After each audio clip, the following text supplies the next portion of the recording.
Hello Varun గారు. అయ్యో ఒక్క నిమిషం అండి, కొంచెం ఇంపార్టెంట్ మెసేజ్ ఇప్పుడే గుర్తొచ్చింది.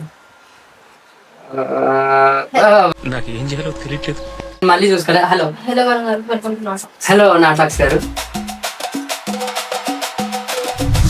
వరుణ్ గారు, ముందుగా క్వశ్చన్ అడుక్కోండి.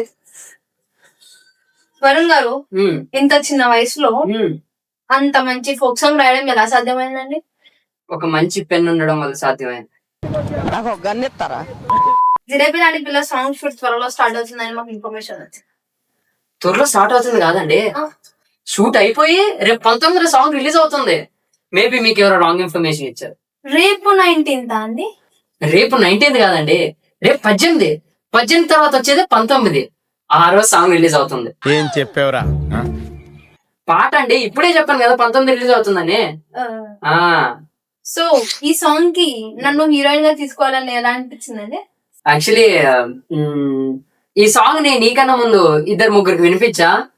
సో వాళ్ళందరూ అడ్వాన్స్ ఎప్పుడు అని అడిగారు, నువ్వు మాత్రమే షూట్ ఎప్పుడు అని అడిగావు. సరే తరలే, అందుకే నేను తీసుకున్నాను. 5th క్వశ్చన్, ఈ పాట రాయడానికి ఎంత సమయం పట్టిందండి? ఏమో అండి, నేను గడియారం కల్లా చూసి పాట రాయలేదు. సో ఎంత టైం పట్టిందో నాకు తెలియదు. 6th క్వశ్చన్, మీకు కోపం ఎప్పుడు వస్తుందండి? ఎవరైనా ఈ సినిమాలో ఫ్రీగా యాక్ట్ చేయమన్నప్పుడు వస్తుంది. 7th క్వశ్చన్, మీరు మైనర్ అయ్యండి కూడా కార్ డ్రైవ్ చేస్తున్నారని మా దగ్గర ప్రూఫ్స్ ఉన్నాయండి.